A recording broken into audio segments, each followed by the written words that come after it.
Bonjour à toutes et à tous et bienvenue pour ce premier culte en ligne de notre deuxième confinement.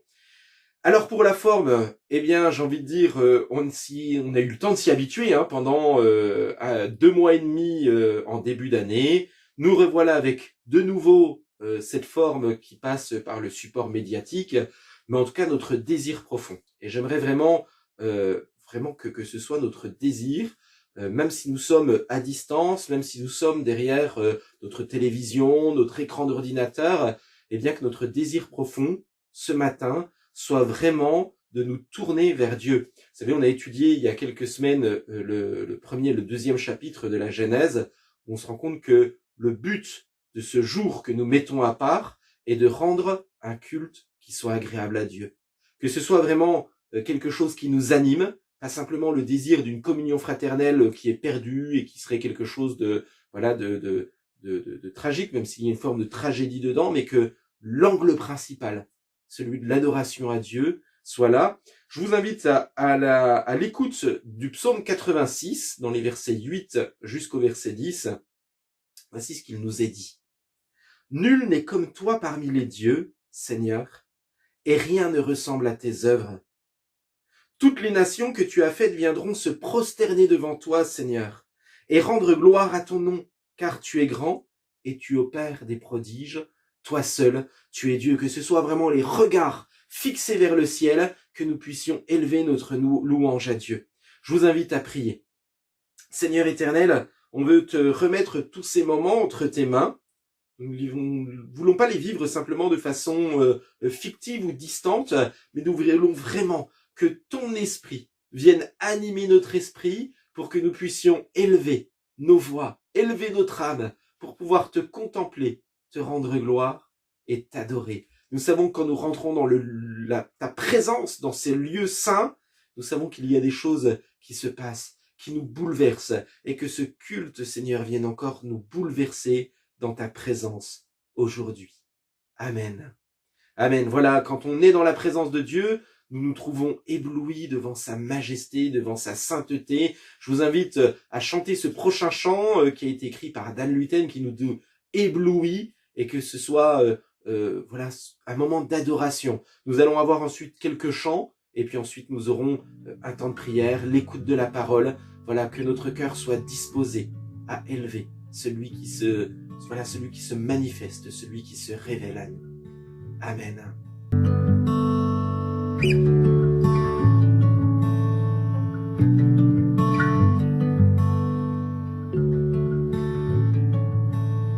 Je viens vers toi dans le secret, en ta présence, je veux rester. Tu seras toujours là. Tout contre toi, près de ton cœur, je peux entendre ta voix, Seigneur. Tu seras toujours là. Ébloui devant toi, éternel,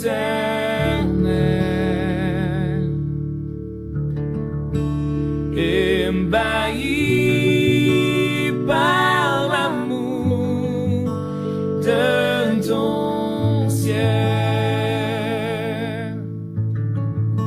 Je suis là à tes pieds, je viens t'adorer, je désire habiter près de toi.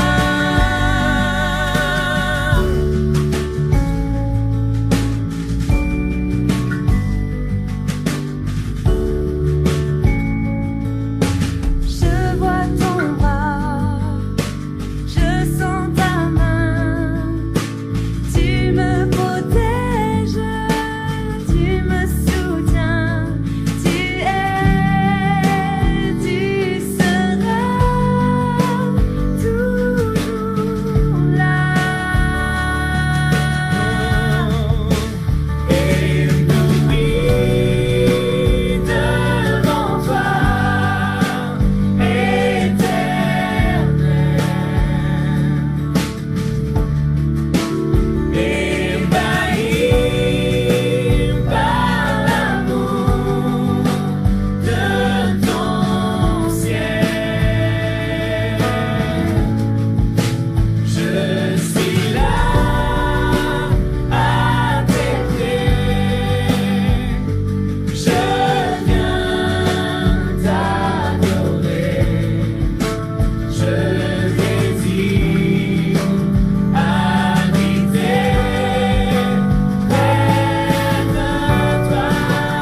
Je suis là à tes pieds.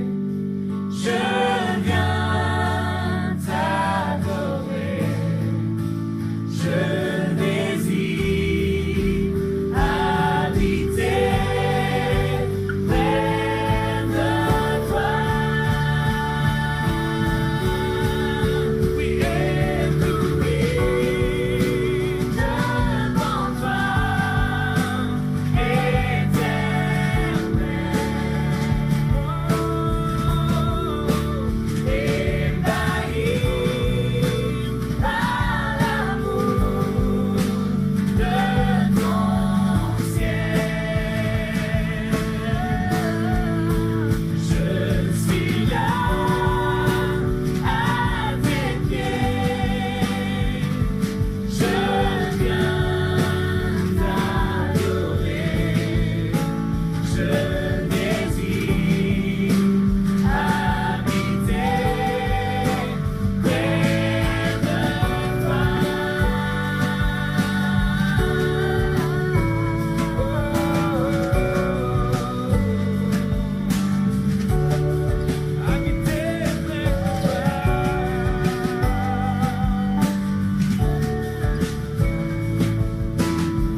réjouit.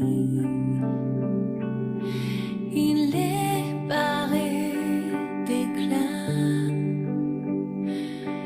La nuit essaie de fuir au son de sa voix, au son de sa voix. Oh Dieu, tu es grand. Nous chantons, oh Dieu, tu es grand, et tous verront, oh Dieu, combien tu es grand.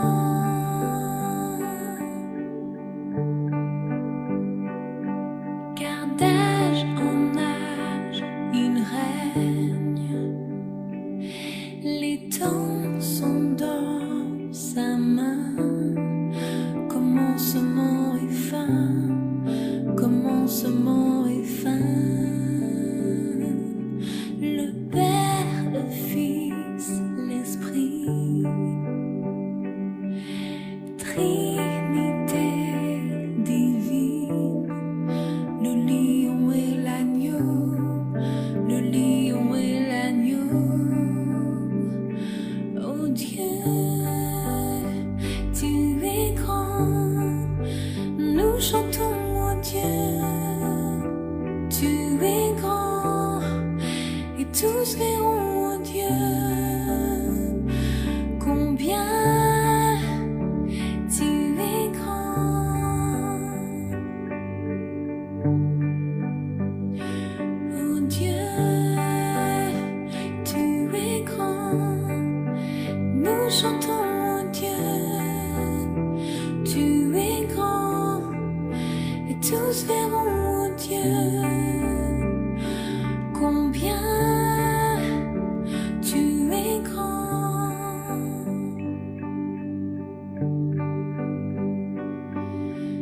Le plus grand des noms,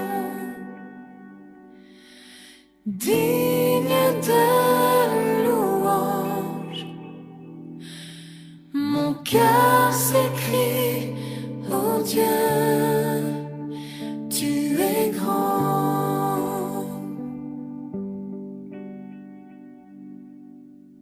Le plus grand des noms,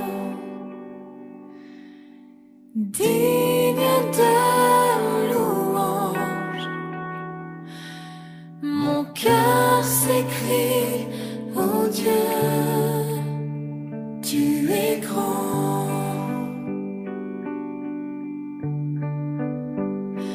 Oh Dieu, tu es grand. Nous chantons, oh Dieu, tu es grand, et tous verront, oh Dieu, combien tu es grand. Oh Dieu, tu es grand. Nous chantons, oh Dieu, tu es grand, et tous verront, oh Dieu, combien tu es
Quand je sonde l'univers, les astres que tu as créés, les océans, les mers, tout me révèle ta majesté. Alors mon âme veut s'écrier de tout mon cœur, je veux chanter.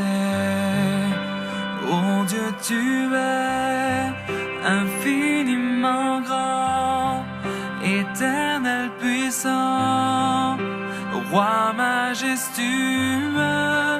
Oh Dieu, tu es infiniment grand, éternel puissant, roi majestueux.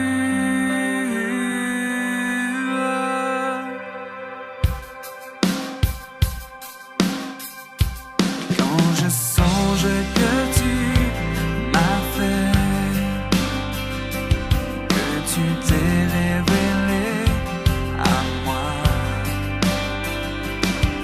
que pour moi tu as tout créé, tout me révèle ta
Ô Dieu, tu es infiniment grand, c'est notre prière, Seigneur, et ce que nous voulons faire encore pendant ces prochains temps, c'est pouvoir élever notre voix pour te dire combien tu es ce Dieu grand, combien tu es ce Dieu bon, combien tu es ce Dieu puissant.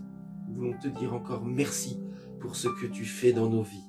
Voilà, j'aimerais vous encourager, peut-être que vous êtes seul chez vous, mais tout en étant seul, à ce que vous puissiez élever votre voix. Il y a une dynamique qui se crée lorsque l'on élève sa voix, et donc que vous soyez seul, ou bien que vous soyez plusieurs, que vous puissiez vous-même, ou bien à tour de rôle, pouvoir élever votre voix et dire à Dieu combien nous l'aimons, combien nous l'adorons, combien il est important pour nous.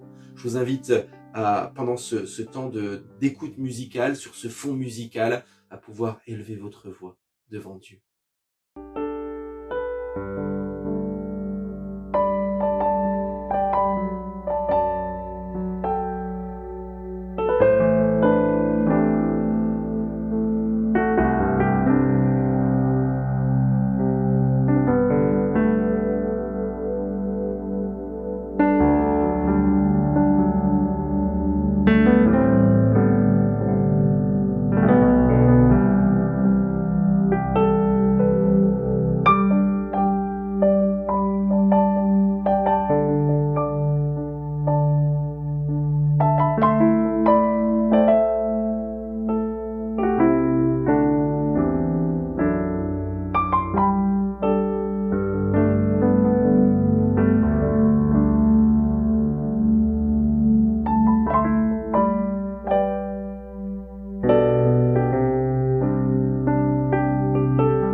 Jésus mon sauveur, mon Dieu, en Jésus mon sauveur, mon Dieu.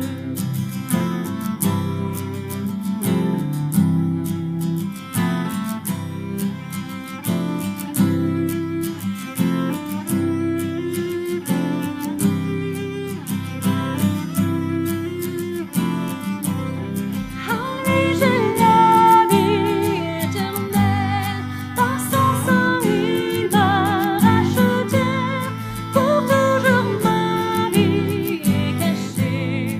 En Jésus mon sauveur, mon Dieu, en Jésus mon sauveur, mon Dieu.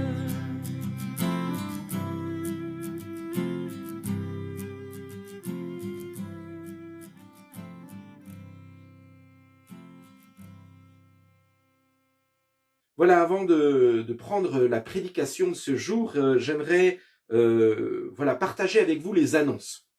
Jeudi, nous nous donnons rendez-vous à 19 h sur la plateforme Zoom.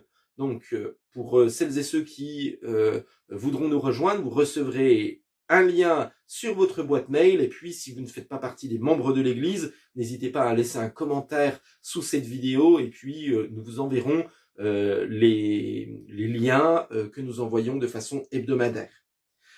Dimanche, nous vous donnons rendez-vous sur cette page pour notre culte hebdomadaire. Donc voilà, n'hésitez pas à nous rejoindre, nous passerons ce temps ensemble.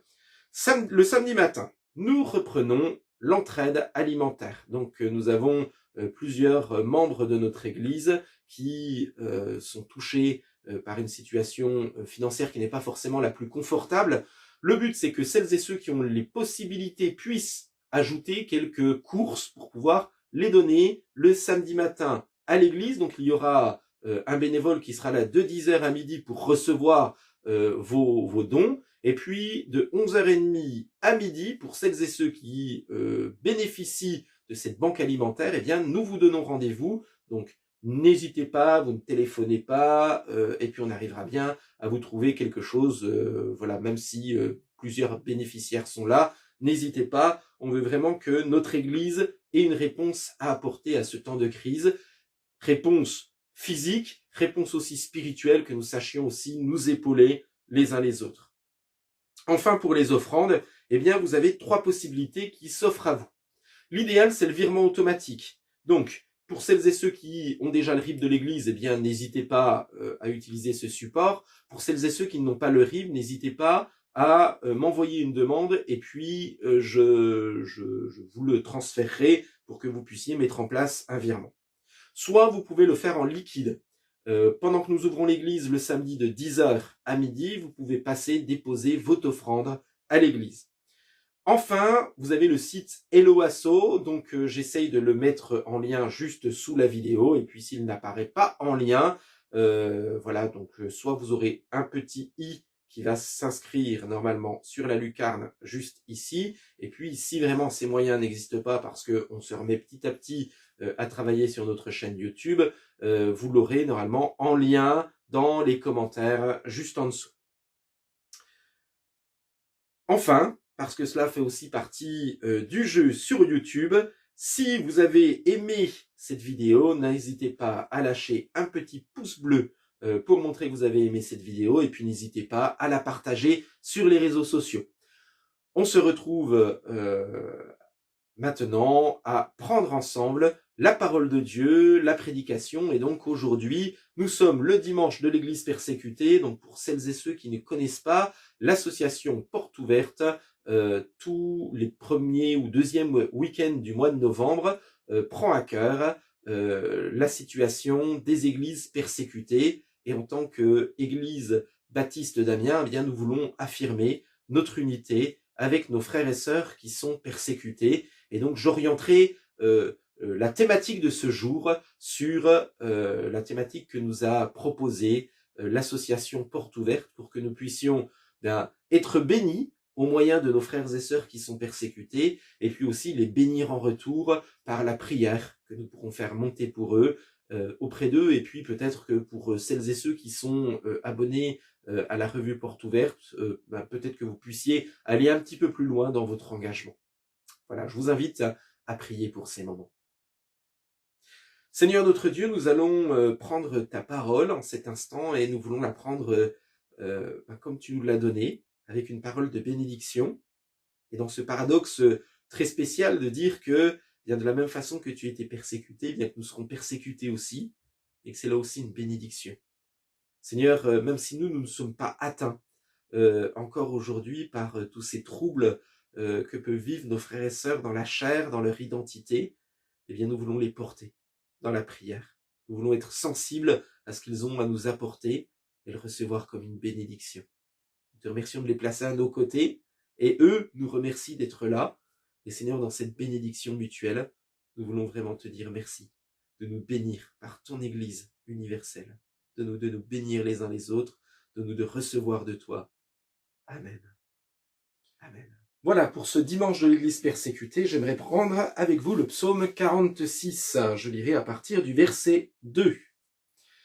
Dieu est pour nous un refuge et un appui, un secours qui ne manque jamais dans la détresse. C'est pourquoi nous sommes sans crainte quand la terre est bouleversée et que les montagnes chancellent au cœur des mers. Quand les flots de la mer mugissent, écument, se soulèvent jusqu'à faire trembler les montagnes. Il est un fleuve dont les courants réjouissent la cité de Dieu, le sanctuaire des demeures du Très-Haut. Dieu est au milieu d'elle, elle n'est point ébranlée. Dieu la secourt dès l'aube du matin. Des nations s'agitent, des royaumes s'ébranlent, il fait entendre sa voix, la terre se fond d'épouvante. L'Éternel des armées est avec nous, le Dieu de Jacob est pour nous une haute retraite. Venez, contemplez les œuvres de l'Éternel, les ravages qu'il a opérés sur la terre. C'est lui qui a fait cesser les combats jusqu'au bout de la terre, il a brisé l'arc et il a rompu la lance, il a consumé par le feu les chars de guerre. Arrêtez et sachez que je suis Dieu. Je domine sur les nations, je domine sur la terre. L'Éternel des armées est avec nous, le Dieu de Jacob est pour nous une haute retraite. Pause. La lecture de la parole s'arrête ici et les chrétiens persécutés dans ce dimanche de l'Église persécutée vivent eux aussi un temps de confinement qui n'est pas pour les mêmes motifs, qui n'a pas les mêmes, qui n'est pas le sujet de même tension, mais ce texte est le texte qui a été choisi pour ce temps avec ce mot du verset 11 qui nous dit « Arrêtez et sachez que je suis Dieu ». Mais juste avant cela, on se rend compte qu'il y a tout un ensemble de textes qui sont très encourageants, qui se situent dans un moment où il y a eu une tension entre Israël et un de ses ennemis, et où le peuple d'Israël a pu avoir la victoire et la délivrance de la part de Dieu.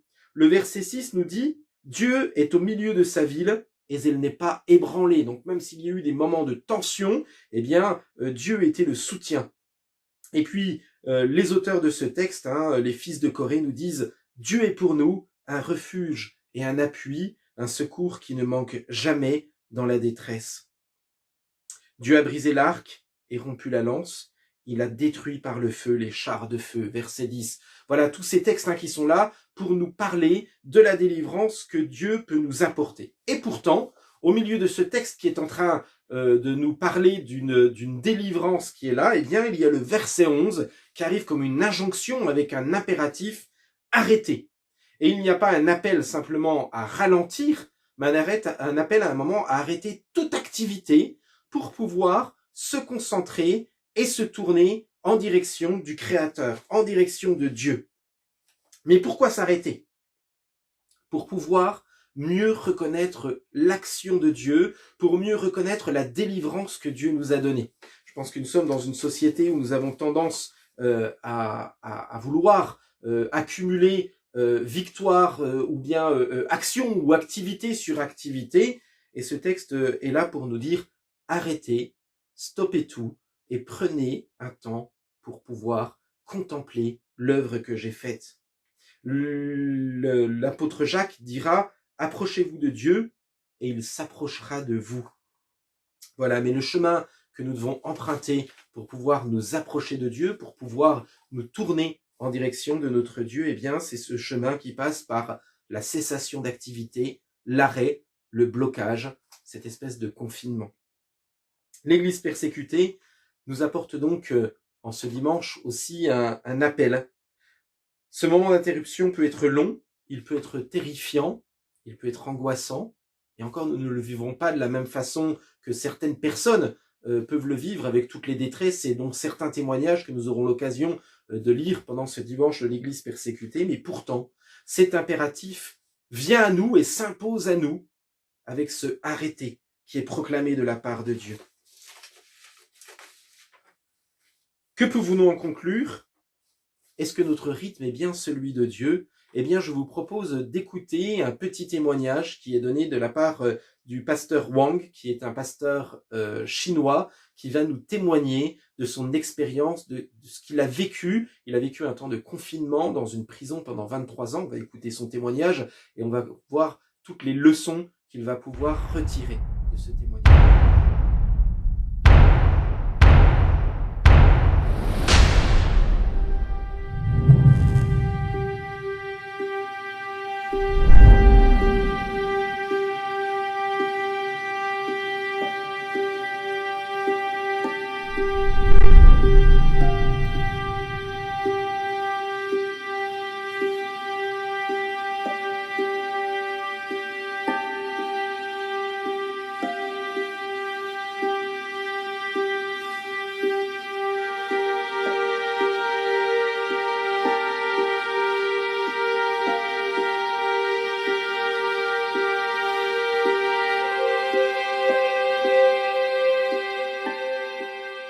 Wang Mingdao was probably the most significant leader of the Chinese church in the 20th century. Wang Mingdao fut probablement le responsable d'église chinois le plus important du XXe siècle. C'était un chrétien très célèbre établi principalement à Pékin. Après que les communistes aient pris le pouvoir en 1947, ils lui demandèrent de diriger l'église officielle. Mais il a refusé et s'est vu jeté en prison pour sa foi où il a passé près de 23 ans. Lorsqu'il fut libéré, il déclara qu'il avait découvert Dieu d'une manière merveilleuse dans sa cellule et des millions de personnes furent inspirées par son témoignage. À l'époque, j'étais journaliste à Hong Kong. J'en ai profité pour le rencontrer. Il m'a beaucoup parlé de son expérience. Je me souviens lui avoir dit « Je ne peux pas m'identifier à ce que vous avez vécu.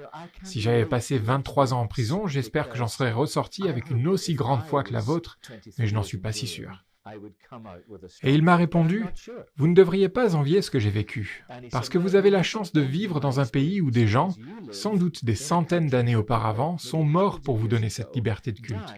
Vous ne devriez pas vous sentir coupable de ne pas avoir été enfermé dans une cellule comme je le fus. Cependant, a-t-il ajouté, il vous faudra peut-être construire votre propre cellule. » Il m'a alors posé tout un tas de questions au sujet de mon emploi du temps. Combien d'articles et de lettres avais-je à écrire, de personnes à voir, de sermons à préparer, et ainsi de suite. « Vous êtes bien occupé, n'est-ce pas » m'a-t-il demandé. J'ai répondu « Oui, beaucoup trop. » Et il a rétorqué « C'est pour ça que vous devez vous construire votre propre cellule. » Il m'a expliqué « Voici quelle a été mon expérience. Lorsque j'ai été incarcéré, me préparant à passer toutes ces années derrière les barreaux, j'avais 60 ans. Et en Chine, à 60 ans, on est au sommet de son pouvoir. Je voulais voyager dans tout le pays pour évangéliser. Je voulais faire des disques parce que je chantais plutôt bien.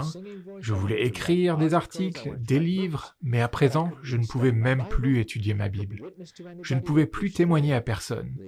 Tout ce que je voyais, c'était ma nourriture quotidienne qu'on passait à travers une fente dans la porte de ma cellule. Tout ce qui donnait du sens à ma vie de grand responsable chrétien m'avait été enlevé. Tout ce que je pouvais faire, c'était rester assis dans mon cachot.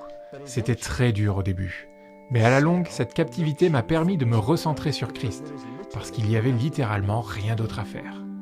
C'est ça le pouvoir de la cellule. C'est ça le pouvoir de la persécution. La persécution n'est pas une bonne chose en elle-même, mais la raison pour laquelle beaucoup de chrétiens persécutés rencontrent Dieu de manière bien plus profonde réside précisément dans le fait qu'ils ont été éloignés de toute distraction dans leur vie. Plus rien n'existe entre eux et Dieu à présent. J'ai dû apprendre à simplement recevoir tout de Jésus, ce qui n'était pas facile parce que j'étais un Chinois confucianiste. J'avais peur de Dieu. Pour moi, Dieu était un grand empereur à qui il fallait obéir, mais jamais un ami. C'était interdit, impossible. Mais pendant cette période, j'ai pu me concentrer sur le fait de recevoir l'amour de Dieu. Et l'amitié de Jésus est devenue la chose la plus importante dans ma vie. Je ne servais plus ce Dieu grand et puissant, mais je l'aimais, et il m'aimait. Et donc, me dit-il, à votre retour, vous aurez une tâche plus dure à accomplir. Il vous faudra construire votre propre cellule. Ce qu'il voulait dire par là, c'était qu'une cellule consiste à s'emprisonner seul à seul avec Dieu, concentré sur lui, balayant toute distraction. On pourrait discuter longuement sur les différentes manières de ralentir dans notre quotidien et de laisser la parole de Dieu nous imprégner, mais, en fin de compte, si notre foi chrétienne n'est pas une relation d'amour entre nous et Christ que nous ressentons et expérimentons, ça ne suffit pas. C'est indispensable, car c'est de là que découle ce que nous faisons. Et nous savons que c'est réel. Si cet homme a pu rester enfermé 23 ans dans sa cellule, en sortir et déclarer que ce fut une expérience magnifique, merci Seigneur, car ça lui a permis de connaître Christ comme ami, alors ça vaut la peine de le faire. C'est peut-être même la chose la plus importante que nous ayons jamais à faire. This is worth doing. Perhaps the most important thing we can ever do.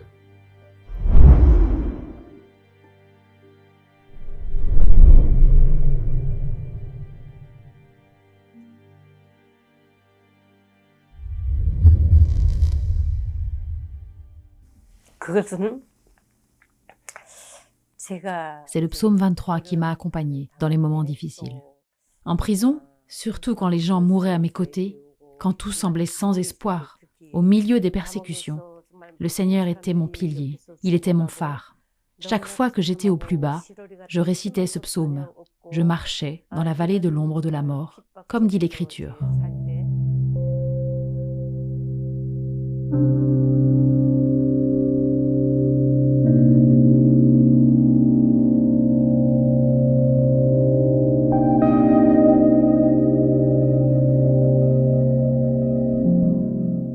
Quand je suis arrivée à la prison, j'ai jeté un coup d'œil rapide autour de moi. Il y avait une clôture pour que personne ne puisse s'échapper. Elle est de forme carrée et très haute. C'est une clôture en fil de fer barbelé, avec 3 lignes d'enchevêtrement. Et à chaque coin de la clôture, il y a des gardes avec des armes. Si quelque chose se passe dans la prison, les gardes peuvent tirer des coups de feu aux 4 coins. Et en plus, il y a une porte en fer vraiment gigantesque. Au-dessus de cette porte sombre, il est écrit « Ne fuyez pas. S'enfuir mène à l'autodestruction. » Chaque fois que des gens regardent cette phrase, ils sont impressionnés, découragés. En regardant cette porte, j'ai dit « Dieu, je franchis cette porte aujourd'hui. Est-ce que je serai encore vivante pour la franchir à nouveau dans 3 ans ?» Je priais en larmes. Et le Seigneur m'a dit « Ne t'inquiète pas, je t'aiderai. » Il m'a parlé ainsi. J'ai mis ma foi en Jésus, qui a promis d'être avec moi, même sur le chemin le plus sombre. Je pourrais franchir à nouveau cette porte, avec l'assurance que je ne mourrai pas. Dans la prison, les hommes et les femmes étaient séparés. Tous les détenus semblaient sur le point de s'évanouir. Ils étaient tous désespérés, et en plus, ils étaient affamés. Chaque personne recevait une poignée de maïs pourri par jour. Il n'y avait rien d'autre à manger. On recevait aussi quelque chose de liquide. Ce n'était même pas une soupe. Nous avions ça à manger toute l'année durant. Il n'y avait rien d'autre. Et on était obligés de travailler plus que des bêtes de somme. Et comme tout le monde était obligé de travailler, les gens mouraient de malnutrition. Tant de morts. Et il n'y avait aucun espoir dans la prison. Tous étaient au bord de la mort. La seule raison pour laquelle j'ai pu en sortir vivante ? Personne ne m'a rendu visite, mais Jésus était toujours avec moi. J'ai continuellement médité sur la parole. Je louais Dieu en chuchotant. C'est ainsi que j'ai pu survivre. Je chantais des louanges en secret, et quand j'étais découverte par le garde, j'étais battue presque à mort. Par la grâce de Dieu, nous avons pu sortir vivants de cette prison. Dieu m'a protégée par sa grâce. 나 같은 죄인 살리신 주 은혜 고마워 잃었던 생명 찾았고 광명을 얻었네.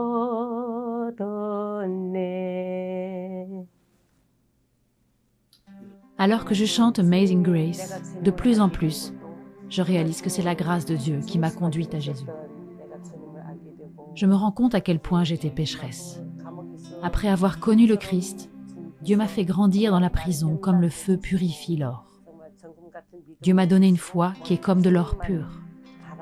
Je suis tellement reconnaissante qu'il m'ait donné la foi de ne regarder que lui et de l'aimer lui seul. C'est pourquoi je pleure chaque fois que je chante cet hymne, parce que je suis si reconnaissante pour sa grâce. 항상 주님을 향하여서 Se concentrer sur Jésus-Christ afin de suivre sa volonté sur cette terre, me consacrer et être prête à donner ma vie, c'est ça la foi. Vivre pour sa gloire et lui donner ma vie. Et aussi avoir confiance en toutes ses promesses. J'espère pouvoir conserver une telle foi. 확고하게 믿는 그런 믿고 나아가는 그런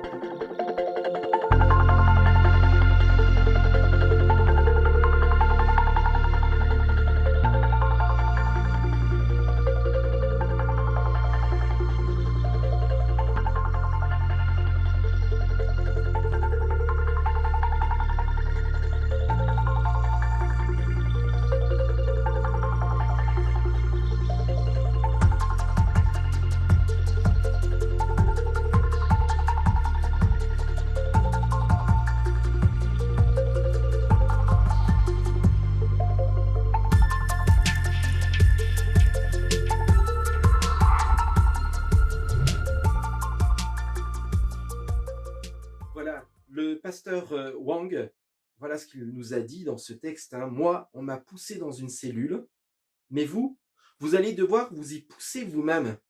Vous êtes trop occupé pour connaître Dieu. Vous avez besoin de vous construire une cellule afin de faire pour vous-même ce que la persécution a fait pour moi. Simplifiez-vous la vie et connaissez Dieu. Il nous faut marcher au pas de Dieu parce que Dieu aime son jardin. Il aime s'y promener et rencontrer sa créature, tout comme dans le jardin d'Éden, Dieu parcourt la terre pour s'entretenir avec ses enfants. N'oubliez pas que vous avez été créés premièrement pour être en communion avec Dieu et pour le servir. Il est normal de travailler, mais si nous ne ralentissons pas le pas de temps en temps, nous allons manquer Dieu et le bonheur qu'il vient nous offrir. Ce pasteur, dans le cadre de sa persécution et de sa cellule, vient nous apprendre à marcher en prenant le temps et en nous arrêtant dans nos activités. Je me souviens, il y a quelques années, quand j'étais à l'église de l'avenue du Maine, on avait fait un week-end d'église et je me retrouvais dans un petit groupe où il y avait un banquier d'une grande banque parisienne et qui disait « Je me suis marqué dans mes programmes au cours de journée de m'arrêter 10 minutes ou un quart d'heure pour prendre le temps de prier et de lire ma Bible. » Ça m'a beaucoup touché de voir cet homme qui avait un agenda très rempli et qui pourtant prenait le temps à certains moments de s'arrêter. L'exemple suprême, c'est celui du maître, où à chaque fois qu'il va avoir de grandes décisions à prendre, à chaque fois où on aurait plutôt tendance à vouloir tout remuer pour pouvoir essayer de faire par nous-mêmes, eh bien l'exemple du maître, l'exemple de notre Seigneur Jésus-Christ qui va s'isoler, partir un temps à l'écart pour rechercher la présence de Dieu et la face de Dieu. Voilà, quand il était sur terre, Jésus lui-même prenait le temps de se créer sa propre cellule et de se mettre à l'écart. Et si Jésus l'a fait, nous sommes ses serviteurs et nous ne sommes pas plus grands que notre maître.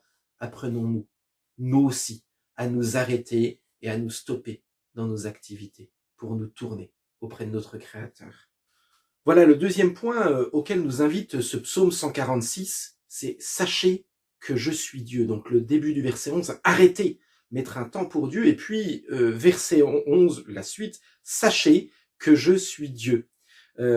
Toujours dans ce contexte où Dieu vient d'offrir une délivrance particulière à son peuple, et puis on aurait tendance, et même bien souvent lorsque nous vivons nous-mêmes une délivrance, lorsque nous avons l'occasion de voir la présence de Dieu être manifestée sur nous, pour nous, eh bien nous avons des fois tendance à vouloir tirer la couverture vers nous, un petit peu comme si, si Dieu m'a béni, c'est peut-être aussi parce que je le mérite, c'est peut-être parce que j'en suis digne. Voici là encore une interrogation que nous envoie l'Église persécutée qui vient nous rappeler cette juste mesure. arrêtez et sachez que je suis Dieu n'est pas lié par rapport aux activités que nous pouvons faire, mais simplement par ce qu'il est et parce qu'il vient se manifester à nous et nous aimer tels que nous sommes. Voici le témoignage d'un frère en Égypte qui va vivre 15 jours dans le noir complet.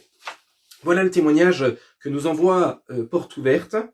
Ammar est un chrétien d'arrière-plan musulman d'Égypte. Il y a quelques années, il fut arrêté et torturé. Mais alors qu'il était suspendu par les pouces, il ne dit rien et refusa de révéler son réseau à la police. En désespoir de cause, les policiers le soumirent à ce qu'ils appellent l'expérience. Ils lui dirent « Personne ne survit à l'expérience ». Ils le placèrent dans un caisson carré en pierre d'1,50 m de largeur, sans lumière. Tous les 3 jours, il lui glissait de la nourriture et de l'eau.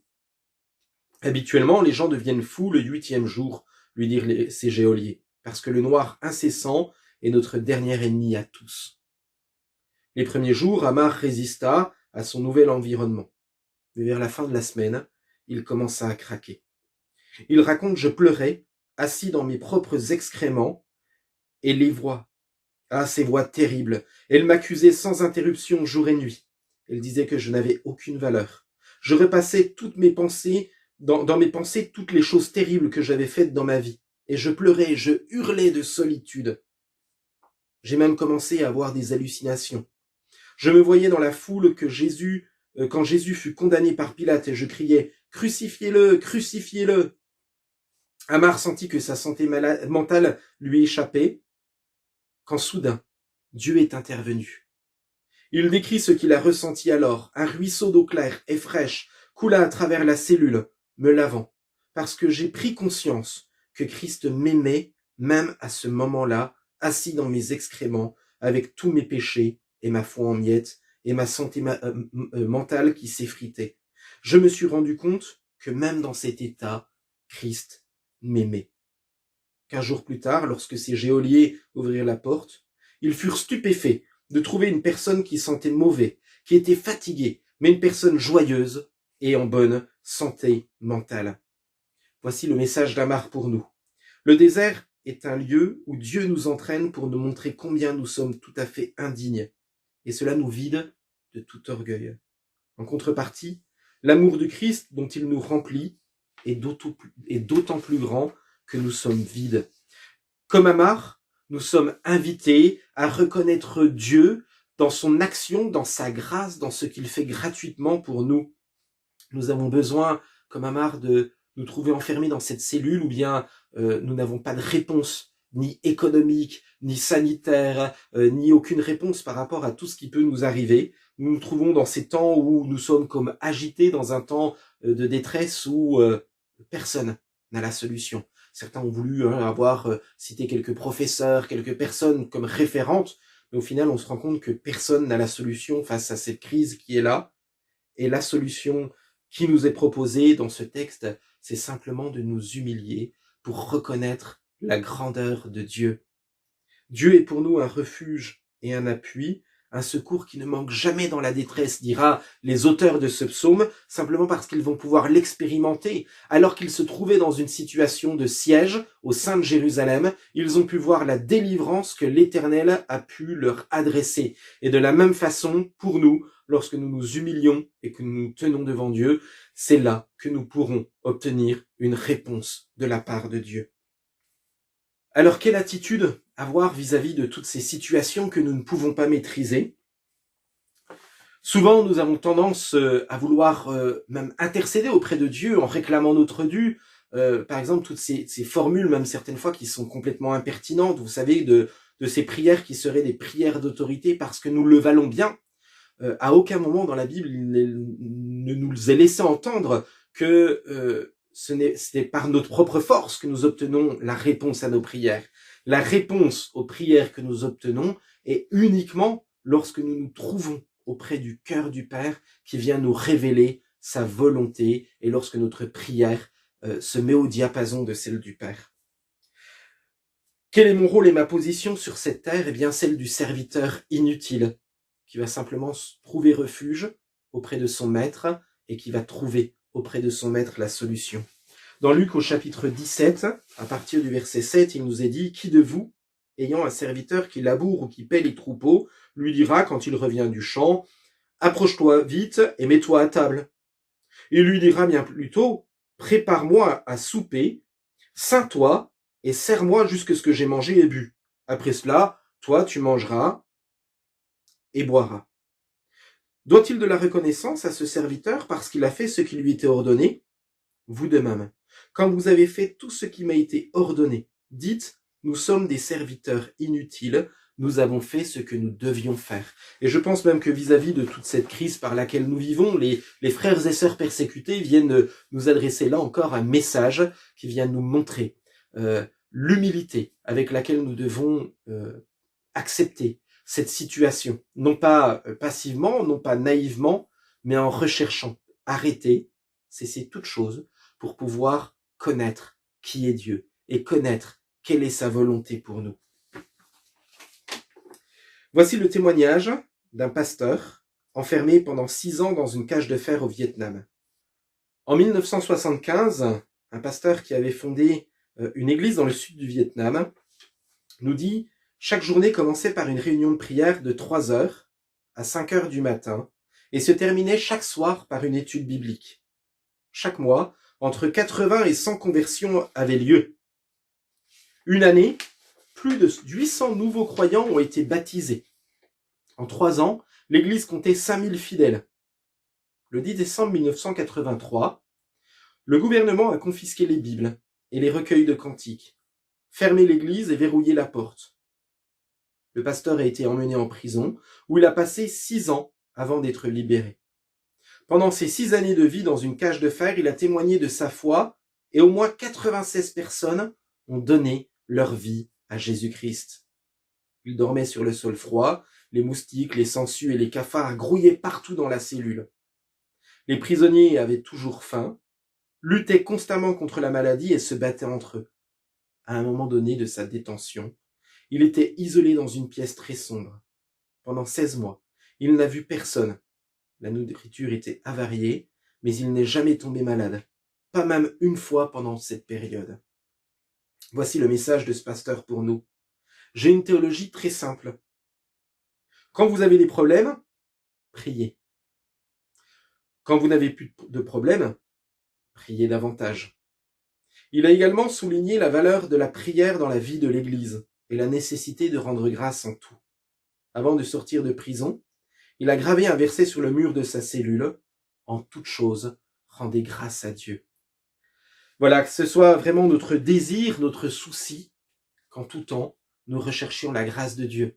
Que ce soit dans les temps de confinement, dans les temps d'épreuve, dans les temps où nous vivons des situations qui sont perturbées, qui sont troublées, des situations de deuil, des situations de maladie, des situations de détresse, ou bien que ce soit dans des moments de déconfinement, des moments de joie, des moments de vie classique, traditionnelle, que notre désir profond soit toujours de pouvoir nous arrêter pour rechercher la présence de Dieu. Et en ce dimanche de l'Église persécutée, je suis particulièrement touché par ce message qui est là, qui vient nous toucher à cœur par des personnes qui n'ont eu aucun autre choix que celui de se retrouver enfermés, de se retrouver privés de leurs droits, et pour pouvoir s'arrêter et savoir qui est notre Dieu. Alors pour conclure, j'aimerais reprendre les paroles de ce pasteur chinois, ce premier témoignage que nous avions entendu. Pour marcher avec Dieu, ralentissons notre marche. Moins de choses, mais les faire simplement avec Dieu. Notre but principal est notre relation avec Dieu. Mettons-le au centre. Ce frère disait aussi, si nous ne ralentissons pas de temps en temps, nous allons manquer Dieu et le bonheur qu'il veut nous offrir. Voilà, ces paroles nous invitent à avoir la même attitude que Jésus-Christ, celle qui consiste à s'arrêter pour rechercher la présence de Dieu.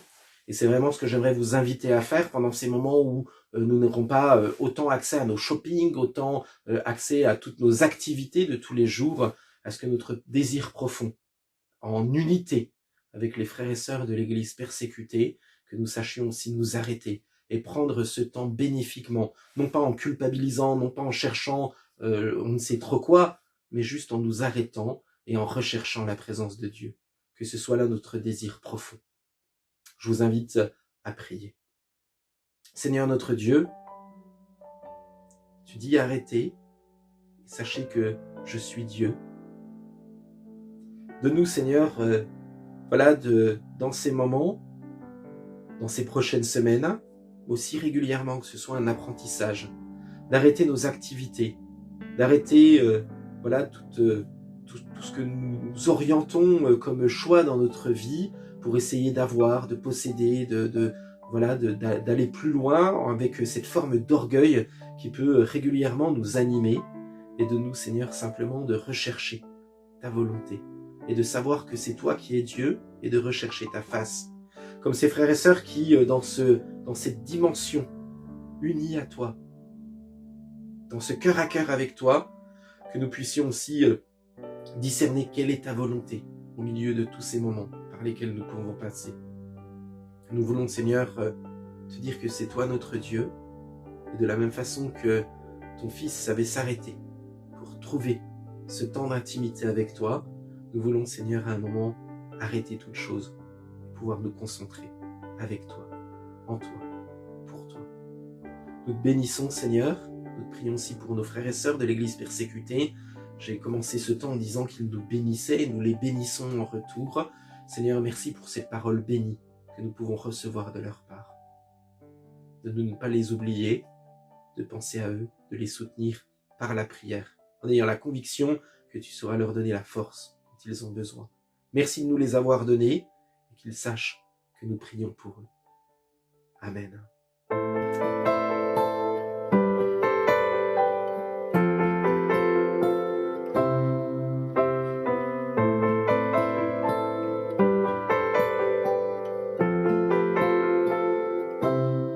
Que la grâce et la paix du Seigneur soient déposées sur vous, sur vos cœurs.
sa lumière vienne éclairer vos vies par le nom de Jésus-Christ.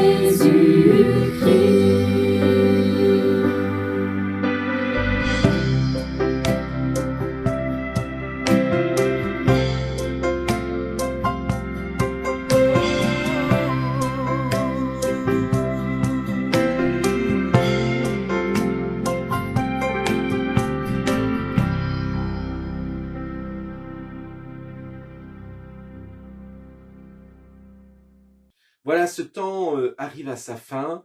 Que la grâce et la paix du Seigneur soient sur vous tous. Si vous le souhaitez, si vous en ressentez le besoin, je vous rappelle, on a mis en place des groupes de prière, que vous puissiez vous téléphoner les uns les autres pour vous dire peut-être ce que vous avez vécu, ressenti pendant ce temps de culte, peut-être que vous avez besoin de partager, peut-être que vous avez besoin de prière. Vous pouvez le faire dans le cadre de ces groupes qui ont été créés. Et puis si vous avez besoin, je me tiens à votre écoute. N'hésitez pas à entrer en contact, soit en laissant un commentaire sur cette vidéo sur YouTube, soit pour celles et ceux qui ont mon numéro de téléphone ou mon mail. N'hésitez pas, et puis nous prendrons le temps qu'il faut pour pouvoir discuter et prier ensemble. Bonne semaine à toutes et à tous, et la grâce et la paix du Seigneur nous accompagnent. Bon dimanche!